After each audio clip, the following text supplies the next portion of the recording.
अपने पसंदीदा शो के फुल एपिसोड देखने के लिए अभी डाउनलोड करें दंगल प्ले ऐप।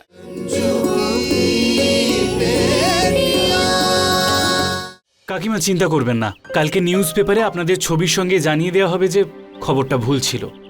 আর আমি আশা করব যে আমাকে নিয়ে আপনার মনে যে ভুল বোঝাবুঝি ছিল সেটা দূর হয়ে গেছে, আর রাগও কমেছে। ভুল বোঝাবুঝি দূর হয়ে গেলেও রাগ একটুও কমেনি। আর এই রাগটাই আমি লাকি আর ভিকির ওপর বের করব। ওদেরকে তো আমি কলেজে। এখন তোরা কটা দিন কলেজে যাবি না? বৌদি, এই যে সমস্ত ঝামেলা হলো সব আমার জন্যই হয়েছে। না আমি বাড়ি খুঁজতে তাড়াহুড়ো করতাম, আর না আপনাদের ঝামেলায় পড়তে হতো। ভুবন কাকা, হতে পারে আজকে এই বিপদে তোমার জন্য পড়েছি, কিন্তু এই বিপদের সূত্রপাত গুড্ডু মিশ্র করেছে। আর সেই কথাটা আমরা এখন সবাই বুঝতে পেরেছি। আর কথায় আছে না, রোগের চিকিৎসা তখনই সহজ হয় যখন রোগটার বিষয়ে জানা যায়। আর আমাদের রোগ হলো ওই গুড্ডু মিশ্র।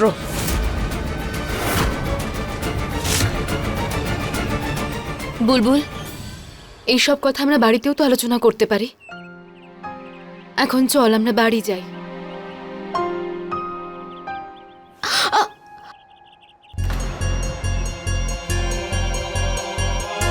ঠিক আছেন তো আপনি?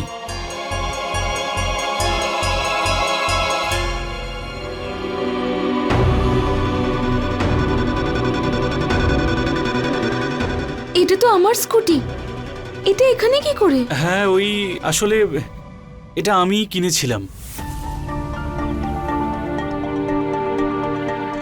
আমি না আপনার অ্যাড দেখেছিলাম ওই ওডিএক্সে, তাই জন্য আমি যদি নিজে যেতাম তাহলে আপনি দিতেন না, যদি আমি সাহায্য করতে চাইতাম তাও আপনি দিতেন না। সেই জন্যই আমি না গিয়ে আমার বন্ধু অমরকে পাঠিয়েছিলাম। আপনার এই ভাবনার জন্য থ্যাংক ইউ, কিন্তু এটা আপনার করা উচিত হয়নি।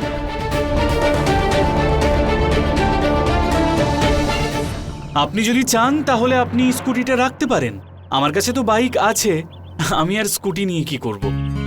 আচ্ছা, তার মানে তুমিই কিনেছো দিদি স্কুটি? আপনি এই স্কুটিটা কিনেছেন, আমার এটা আর ফেরত চাই না। এমনিতেও আজ আপনি আমাদের সকলের জন্য যা করেছেন সেটাই যথেষ্ট। কাকিমা, আপনি বোঝান না শালুকে এই স্কুটিটা রেখে দিতে। আমি স্কুটি নিয়ে কি করব? বাবা, কারোর থেকে সাহায্য নেওয়ায় কোনো অপরাধ নেই, কিন্তু কারোর থেকে দয়া নেওয়া উচিত নয়। তুমি এই স্কুটিটা কিনেছিলে তাই আমাদের কিছুটা সাহায্য হয়েছিল, কিন্তু এখন এটা তোমার থেকে আমরা আবার ফিরিয়ে নিয়ে তোমার দয়া নিতে চাই না বাবা।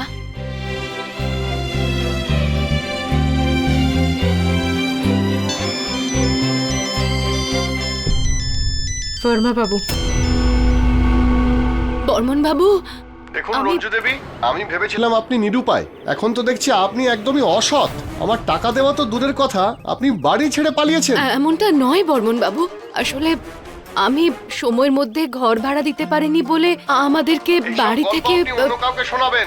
আমাকে আপনি এটা বলুন যে আমার টাকাগুলো কবে দিচ্ছেন। আমাকে আপনার পুরো 2.5 লক্ষ টাকা দেওয়ার কথা, আর আপনি শুধু আমাকে 25,000 টাকা দিয়েছেন। আমি দেখুন, আপনার উপরে আমার কোনো ভরসা নেই। দেখুন, আমার টাকা আপনাকে 2 ঘন্টার মধ্যে দিতে হবে। বর্মন বাবু, মাত্র 2 ঘন্টার মধ্যে কোথা থেকে এত টাকা অ্যারেঞ্জ করব? আপনি নিজেই ভাবুন, কিছুটা সময় দিন আমাদের, আমরা দেখছি। বর্মন বাবু,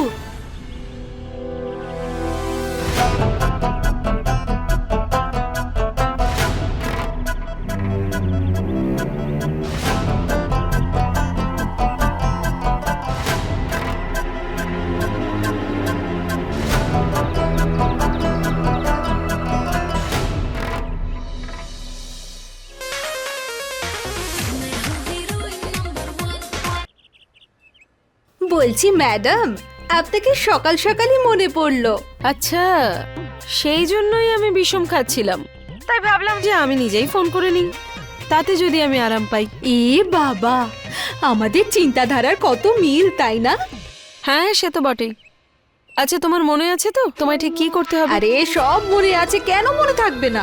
আপনি দেখবেন এত সুন্দর পারফরমেন্স করব না, আপনার সতীন আর তার মেয়েরা মাথা ঘুরে পড়ে যাবে। গুড, আমি তোমার কাছ থেকে এই রকমই একটা তামাশা চাইছি। থ্যাংক ইউ ম্যাডাম, রাখছি। হ্যাঁ, আরে ও অটো অটো, দাঁড়াও দাঁড়াও, খালি খালি কোথায় যাচ্ছেন? আমাকে বসে নিন। বসুন। হ্যাঁ চলুন।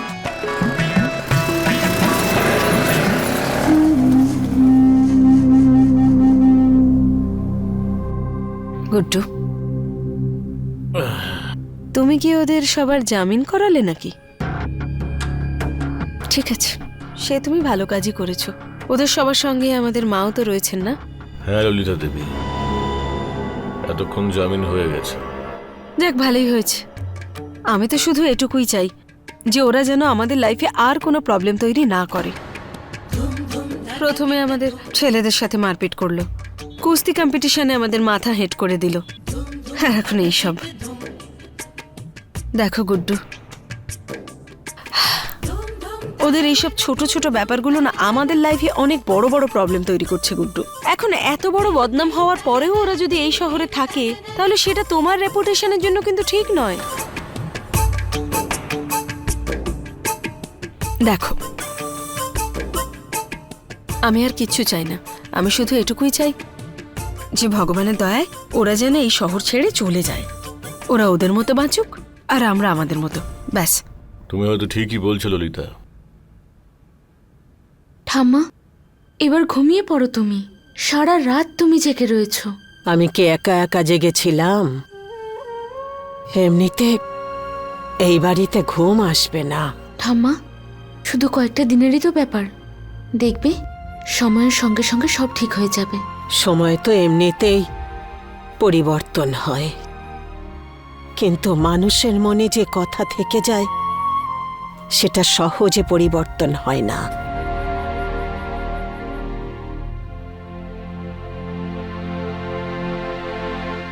এই সবই ভগবানের হাতে। আমি তো এটা কিছুতেই বুঝতে পারছি না, আমার গুড্ডুটা হলোটা কি? ও আমাদের সাথে কেন এইসব করছে? ঠাম্মা, তুমি আর এইসব ভাবনা চিন্তা করে নিজের মন খারাপ করো না। চলো এবার ঘুমানোর চেষ্টা করো।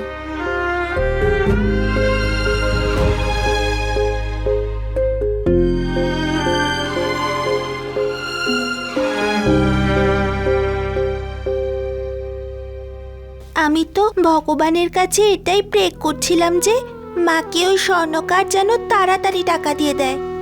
একবার বর্মন বাবুর ক্ষতিপূরণ হয়ে গেলেই মায়েরও আর কোনো টেনশন থাকবে না।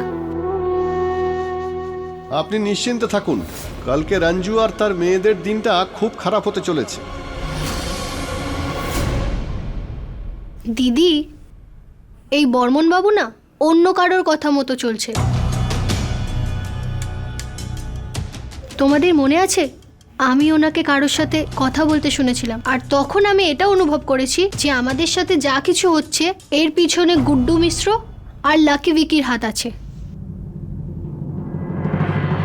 জানি না রে, সবকিছু এত কমপ্লিকেটেড হয়ে যাচ্ছে, কিছু বুঝতে পারছি না কোনটা সত্যি আর কোনটাই বা মিথ্যে। দিদি, আমি তো বিশ্বাসই করতে পারছি না যে লাকি ভিকি আমাদের সমস্যায় ফেলার জন্য এতটা নিচে নামতে পারে। কতটা ঘৃণা করে ওরা আমাদেরকে। যতটা ঘৃণা উনি আমাদেরকে করেন তার দ্বিগুণ ঘৃণা ওনাকে আমরা ফিরিয়ে দেব। আমাদের বদনাম করতে এসেছিল না, ওনার সম্মান নষ্ট করার জন্য যা যা করার হয় সব করব। কিন্তু দিদি, আমরা কি করব? দিদি, তোমরা যদি কিছু মনে না করো একটা কথা বলবো? হ্যাঁ বল না। আমার না খুব খিদে পেয়েছে। সরি, এত চিন্তার মধ্যে আমি ভুলেই গেছিলাম যে আমার টিয়ার খিদে পেয়ে যাবে। আচ্ছা দাঁড়া, আমি তোর জন্য বাইরে থেকে দুধ আর রুটি নিয়ে আসছি। তাছাড়া ঠাম্মাও তো উঠে গেলে চা চাইবে। দিদি, আমিও যাচ্ছি তোমার সাথে। তোরা যা, ততক্ষণ বরং আমি ভাবি যে ভার্মার এই ষড়যন্ত্র আমরা কি করে সবার সামনে আনবো।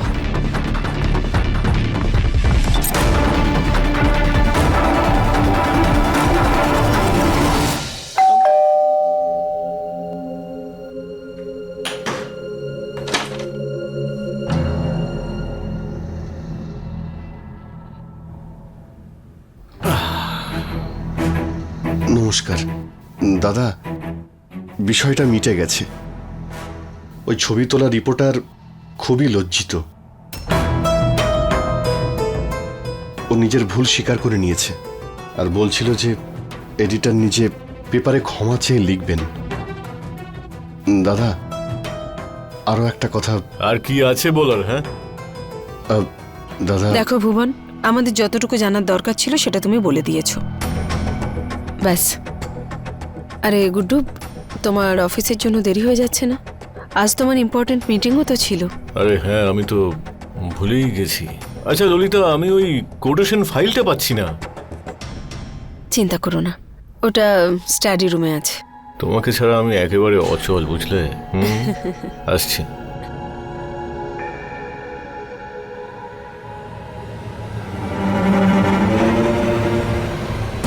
হে ভগবান, ওই ফটো জার্নালিস্ট আবার ভুবনকে সব সত্যি কথা বলে দেয়নি তো?